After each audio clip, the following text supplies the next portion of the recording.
So I'll continue. Moving forward, we have some very interesting panel discussion which is on the development and deployment of AI application across domain. We're happy to introduce our speakers for this panel. So with me, we have Shailesh Gavankar, who is Executive Director and Head of AI Practice and Strategy. In his role, he's helping his firm, Morgan Stanley, to improve scale and adopt AI/ML strategy across the firm. Amit Saraswat, Managing Director and Global Head of R&D at Goldman Sachs. Amit has published over 100 papers and has collaborated with many researchers in this space, and Amit continues to add more with his knowledge and his capability in this AI/ML. Frida Foley, who joins us as CEO of Pymetrics. Frida has has actually pioneered in the use of neuroscience and data science to predict optimum hiring and how to remove biases in the hiring process. Shrikar Krishna, who is the principal partner and national leader of AI and head of data engineering at KPMG. Shrikar has been very active in this AI/ML space for many, many years and brings wealth of knowledge and experience. This panel is going to be moderated by Shay Sabinicki, who is a CEO of Cognitive Scale and has been a serial entrepreneur and is making a great splash and contribution in this AI space. So we have the set of speakers and stalwarts in this domain, and we're really passionate of what they're trying to do in AI/ML. So over to you, Shay, to hear from our panelists as you moderate them. Thank you. Awesome. Thank you, Mini, and obviously delighted to be here to host this panel around the development and deployment of AI applications across domains. So look, over the last several years, I don't have to say this, but we've seen such an explosion of amazing use cases and practical applications of AI.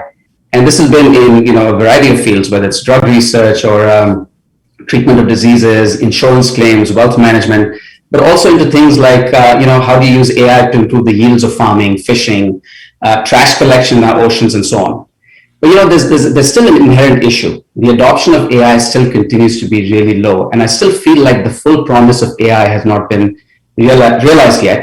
In fact, a recent study by McKinsey talked about how across global enterprises, less than 20% of a company's earnings are attributed to AI, and that's on the high end. Most companies are somewhere between 5 and 10%. Okay, so clearly there's a long way for us to go. So with that, let's begin the panel. And we have obviously a great set of colleagues here on the panel that represent both industry, software, as well as practice leaders. So I'm going to start with my first question, which is, with all the hope and hype surrounding AI, what are some of the compelling examples that we've seen in business processes and applications that have really benefited from the application of true autonomous AI in your organization? And let me start with Shailesh from Morgan Stanley. Hey Shay, thanks, and Mini, thanks for the introduction. So Shay, I think you put it rightly, right? I think there is a lot of promise of the AI, and my journey of AI and my firm's journey with the AI is for over the last many years, right? I'm in this role for heading the machine learning and AI practice for over 10 years. Just want to give brief intro to the firm, what the area I support. I support the Morgan Stanley Wealth Management. This is a full service wealth management firm. We are over millions in clients, trillions in asset under management, and they are all supported by over 20,000 financial advisors. Where we use the AI is in two areas, where I call it in a summary, I call it offense and defense. Offense is used to help firm increase the revenue, get more wallet shares from our client, and defense is to protect firm. And that's in the both two areas where we try to use AI. And it has been over the years, now we are getting mature at it.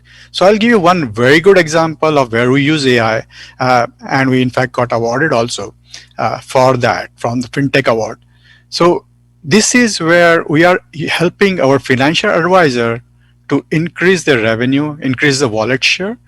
What we are trying to do is next best action for them. So we see in our FA, the way they can grow revenue is to be very closely in touch with client. And how they can get in touch with the client? As simple as phone call, right? It's probably the 100-year-old technology, or maybe not 100, but it's old technology. But how we can help them to call FA? FA is calling client. How we can enable that? That is, we are doing it. There is still human in middle, but we are telling them when the FA locks in the morning, they probably typically do 50 calls a day, right? That's humanly possible. But how we can make sure those 50 calls are towards the targeted client, who they can target. That's the important, that's where AI comes in. So we use over hundreds and thousands of features. We do a lot of data mining. All the complexities are behind. But at the end of the day, we change the business process where the FA comes in the morning. They get help saying that, hey, good morning. These are the people you want to call because maybe there is a life event. Maybe there is a cash coming in. Maybe it's somebody's birthday, as simple as that. But that's what AI is doing. They don't know that AI is helping them, but that's what it is, how we embedded in the business process it is.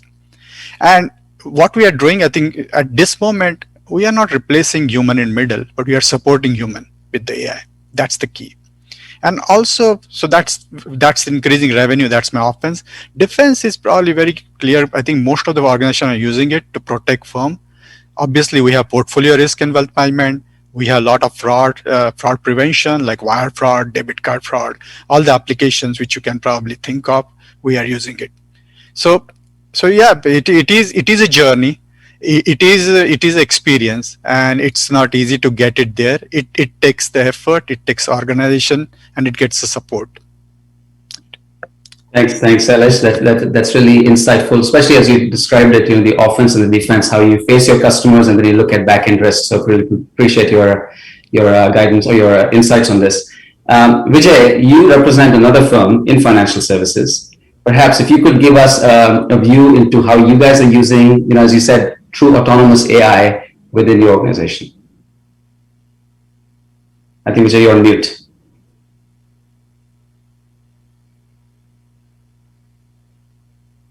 Can you hear me now? Yeah, we can. Yeah. Great, thank you. First, let me quickly introduce myself. So I run corporate R&D, the AI side of corporate R&D at Goldman Sachs. So we work with business teams all across the firm, looking at foundational issues as well as getting a whole bunch of actual concrete projects in place, which can both help the business units now in terms of value and potentially lead towards a strategic solution or a strategic framework for them to reconceptualize what they are doing. So that's the context for our work. Most of what I'm going to talk about is going to be a little bit decontextualized because I'm not at liberty to talk about very specific things. I'll talk a little bit more broadly about things. So first, a quick word. You mentioned that there is, so much potential for AI and yet so little application. I think one of the central things going into it is this. AI is not a technology. It's a dream. It's a mindset. It's a way of looking at certain specific problems. I now talk about what I call computer science 2.0. I've spent, 30 plus years working in a logic-based computer science, the traditional things that underlie technology today. What we are seeing in the last 7 years or so, as a result of 10 years, as a result of deep learning, is a focus on three things. Focus on, we now have algorithmic systems capable of dealing with A, high-dimensional data, B, noisy data, 3, uncertainty. We have actually got powerful computational techniques for dealing with these things. Deep learning, representation learning, that's the core. These can be applied all across computer science. This is not in vision, not in natural language, not in anomaly detection, and so on. So when I look at applications in Goldman of these ideas and these technologies, there's almost no place that I do not see applications. Concretely, what sort of applications have we worked on? What have we deployed? Well, a huge focus for us is this very simple mindset that Goldman, like most financial companies, is a document company. It is centered around a whole bunch of complex financial, legal documents, very careful language, laying out all sorts of things that are very, very important for business purposes in natural language, in text, analyzing, understanding. That stuff from the viewpoint of course, at the end of the day, you got to make money, you got to manage risk. So pricing, risk calculations, you got code to do that. That code needs input. The input, a lot of it has to come from documents, not just these formal documents, but also documents in terms of news articles, analyst reports, hundreds of varieties of document types. So we have concrete projects that are fielded that look at things like, take a very specific legal agreement in ISDA master, its schedules. There are tons of very concrete terms in there. Extract those terms. Instead of humans doing that and populating a knowledge database, we've got code that can do such things. Similarly, for client onboarding, there are tons of different documents that contain specific information about authority, capacity, relationships between clients. We can extract that with code now and put such things in service. Anomaly detection already got mentioned, payment fraud, things like that. That's an obvious key place for machine learning, deep learning, AI to play. And then, of course, you get into all of quantitative finance, all of trading and pricing and the hardcore stuff. Tremendous opportunities right now for these technologies to be applied in a powerful way. Very well said, Vijay. I think this notion of you can apply AI almost anywhere seamlessly, and it shows up transparently if it's done right. Very interesting. You spoke more from a research technology standpoint, but the applications are endless. Truly believe that. So let me ask Frida this question. Frida comes at this. You picked a very specific domain, Frida, with AI, and you applied this. You built a whole company around this. Maybe if you could give us your perspectives on why you chose talent matching and how that's done for your company. Yeah, sure. So my background is I was an academic scientist at Harvard and MIT for a decade before starting Pymetrics, and my field of study was the human mind, the human brain. And so what we learn over time about the human brain is that unfortunately it has unconscious bias, inherent bias built into it. It's just a design flaw of the brain. It's actually evolutionarily advantageous because it helps us detect patterns. Like if you see a tiger, you will immediately run, and that's an unconscious pattern you've learned. But in things like, recruiting and other places where we are trying to make unbiased decisions, it can be a problem only because the brain will learn things like, for example, if it sees more men in a role than women, it will unconsciously learn that is a male role. And unfortunately, decades of research have shown that trying to debias or unbias the human brain is unfortunately not possible. So that was my interest, was how can we use data, soft skill data, cognitive, social, and emotional aptitudes in people that have traditionally been hard to measure, but now cognitive science allows us to measure them, plus AI that is audited and essentially fairness optimized to really improve upon the human process. Doesn't mean you want to remove the human process. I always think of fairness optimized AI as sort of CRISPR for human decision making, in the sense that we kind of want to excise that bias gene, but we want to retain a lot of the good aspects of human decision making. And that's why I became interested in the field, is how can we make more predictive human decisions that at the same time remove bias. And one thing I will say is that, people often think of it as an or statement. It's like, oh, I want to make more predictive decisions, or I want to remove bias. But it's actually the inverse, is that bias allows us to make less predictive decisions because we have these essentially noise built into the system. And so when you remove bias, you're actually making more predictive decisions. And I want to just highlight that because I don't think that's a well-known thing. So. Great. Thanks, Frida. And last but not least, let me ask Srikar. He comes from a very different perspective than the three of you, in that he represents KPMG, and he certainly has the broader purview of looking at multiple organizations, different domains, and so on. And Srikar, we'd love to get your thoughts on some of the compelling applications you've seen with AI. Yeah, no, and thanks for putting me in the end of this awesome conversation from all three folks who have brought a beautiful perspective to AI. And I lean in on what Vijay and Frida said, right? I think this momentum that we are creating, it is a 2.0 of reinventing the way businesses are operating. And in that 2.0 version, what we're seeing is no domain is left behind, which is very exciting for me. I mean, and the reason I say that is, look, I'm working with utility companies, right? I mean, who are using algorithms now to help the maintenance folks who are on the street changing a light bulb and informing them what's the right route to take to fix the next bulb, because they are reading Google Maps or whatever, Apple Maps, and they're telling there's traffic here, so go to some other location. So you can see the impact of big data and algorithms touching our day-to-day life. We are working with state and federal governments who are actually now using algorithms to do asset allocation because they have to allot their tax dollars in the right way. And with all of the externalities that we face today, like, COVID and hurricane and lightning, and where do you move that assets? Because previously we used to do years of planning before we would take on projects. Now it requires us to move in a matter of seconds. And algorithms are definitely coming in and they're helping us make this thing better. Obviously, we all talk about the success of AI. The success of AI is when somebody realizes it, right? So we have to bring the final business owners to realize that benefit. And many times, the hype unfortunately prevents us from getting there faster.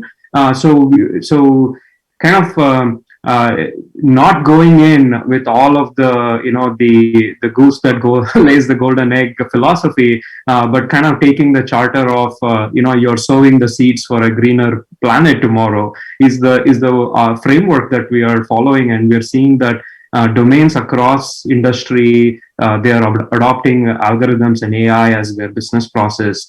That's where I get excited solving so many different problems around us. That's great, Srikhar. In fact, it's a good segue into my follow-on question. I actually like to start with you, which is, look, there's all kinds of estimates out there, and one of the estimates that I've seen, it's a study that said, look, 80% of AI projects fail to make it into production. And we all know that there are many last miles with AI, whether it's getting the data in, whether it's connecting your systems into operational systems. I think the most important last mile that needs to be solved is the successful adoption of AI by the business. So, Srikhar, maybe since you've seen such a broad perspective of organizations adopting AI, and you touched upon this in your response, can you speak to that a bit more, which is the true adoption? Technology, as good as it is, at the end of the day, will succeed or fail based on the adoption by the business. If you can maybe illustrate how you guys work to help drive that adoption.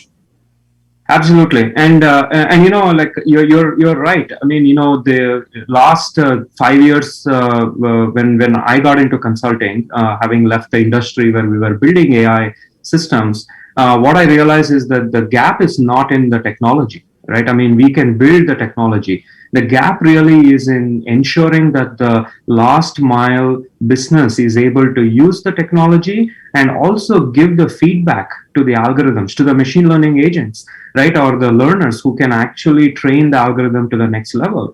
And that is the place where what we have seen in terms of adoption.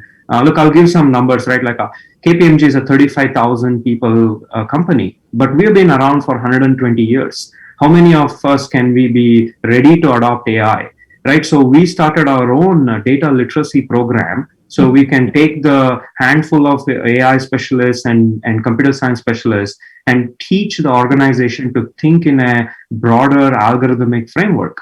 And what we found is, all of a sudden, our clients came to us and they're like, can you please help us launch data literacy within our companies? So now, data literacy program has become one of our biggest services that we are offering to our clients. We are helping bring those business organizations not to think about AI as what I would call an ice maker, right? You drag it in, you connect it to the water line, and you plug it in, and you get ice cubes. That's how people were treating AI. And we are now telling them, look, that's not how you need to think about AI. You need to think about the whole process. You need to think about optimization.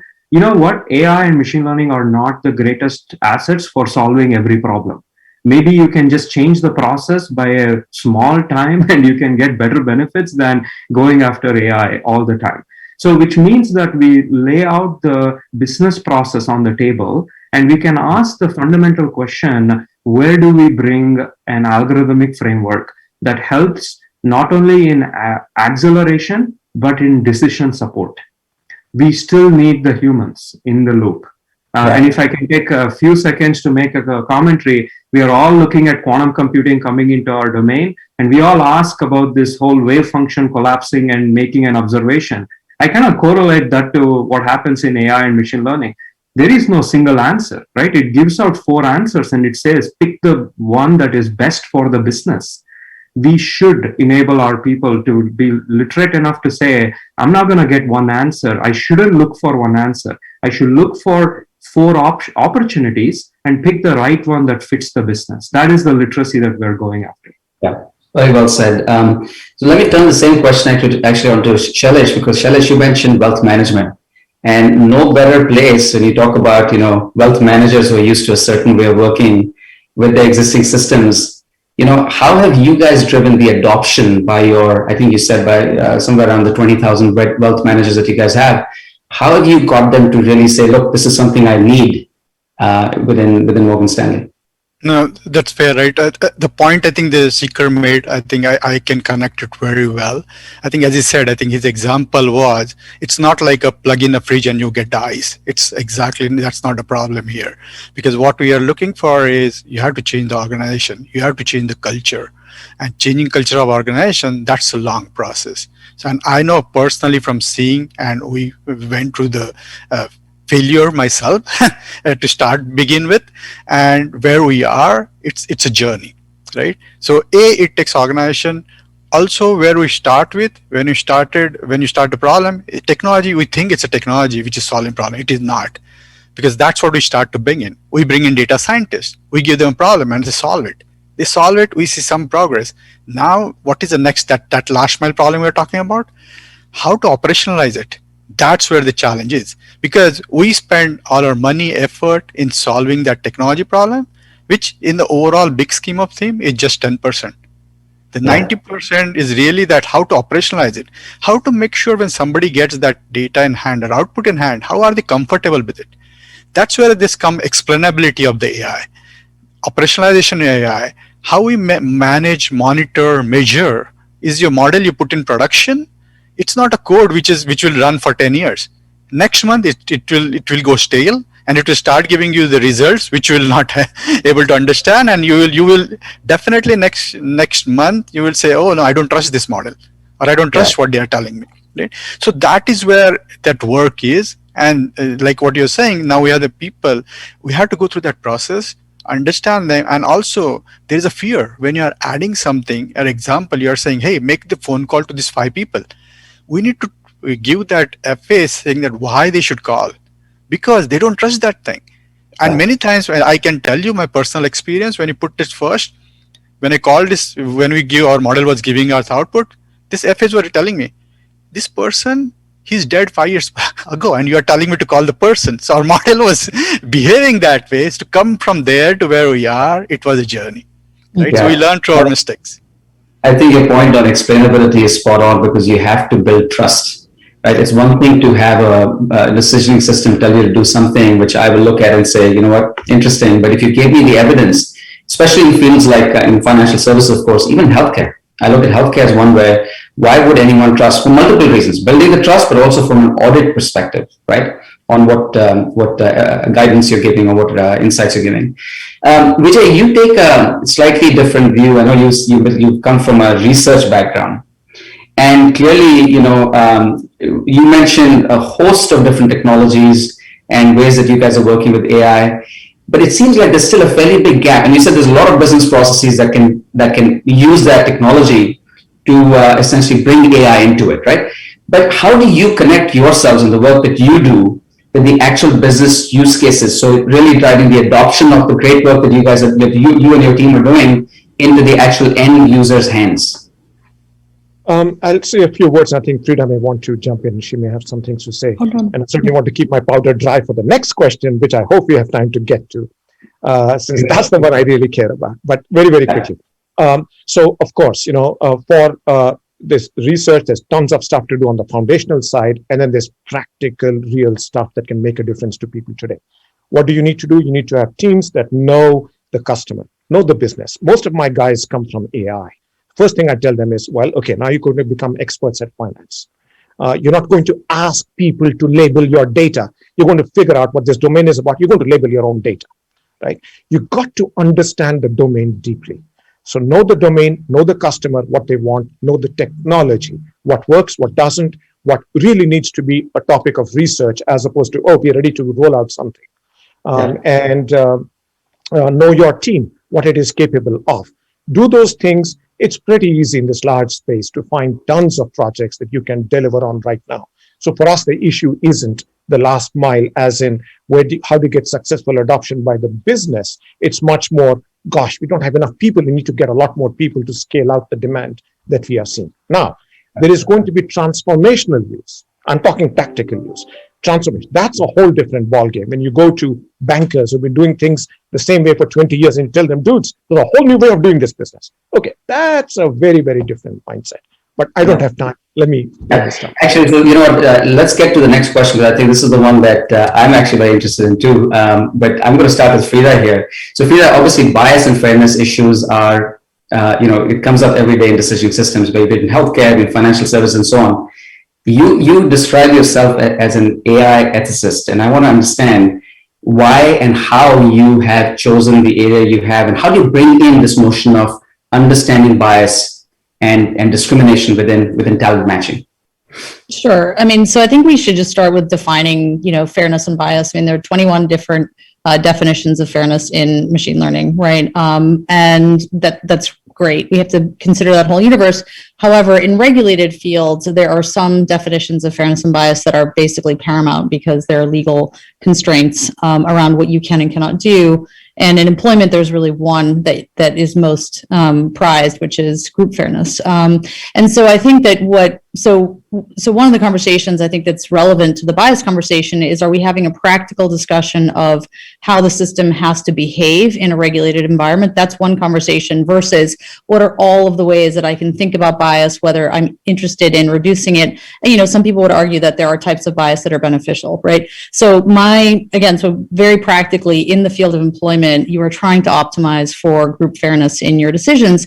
And then all of the other, and there are techniques that, you might want to use in machine learning that are quite standard that you actually cannot use in employment. For example, you can't add race or gender as a variable in your model. That's illegal, right? So I think back to Vijay's point where, you have to really know your domain before you go in there with guns blazing, being like, hey, I'm going to fix your system and here are all the things you can do. There are constraints and there are definitions. And once you know your constraints and your definitions, then I think it's actually relatively straightforward to build a system. We call it fairness optimized, but essentially it's dual optimized so that you're looking not only for, best performance in terms of accuracy and recall, but also optimizing for this group parity metric, which is so important in employment. And again, because our data, and this also I think is true in other fields, like our data is actually quite free of proxy variables. So it actually makes that dual optimization process work quite well. I think in other situations where your data has a lot more proxy variables in it, it's hard to optimize, for example, for group fairness because then accuracy and recall suffer dramatically. But that's not the case because we sort of pre-selected data that doesn't have those challenges. So I hope that's helpful. Yeah, no, that's great. Look, how it applies to our field. Domain is critical, right? And we can spend a whole session on domain because every industry has regulations, and then how do you really match that? Yep. Yeah. So Vijay, that's why I think.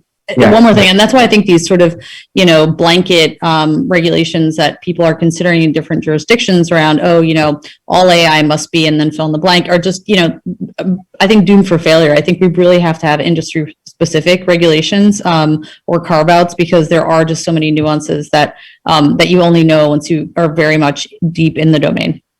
Fascinating. So Vijay, you take a slightly different view at this, right? When we talk about bias, and your view was how can software really be inherently ethical? You take a risk approach to this question. Would you mind sort of giving your perspectives on this whole notion of responsible AI? Yeah, sure, indeed. So, again, it's fairly simple. In the finance industry, risk is endemic, and organizations, various financial organizations have developed pretty broad and sensitive, organizational structures to deal with risk.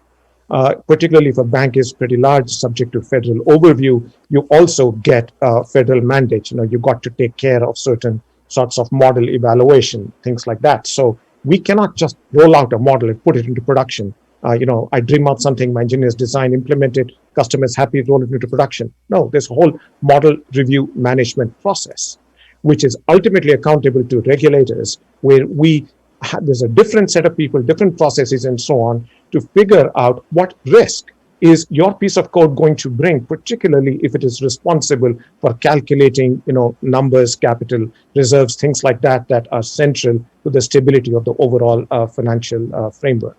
So the notion of risk is pretty central in a financial industry. Now, to that, you bring in AI things.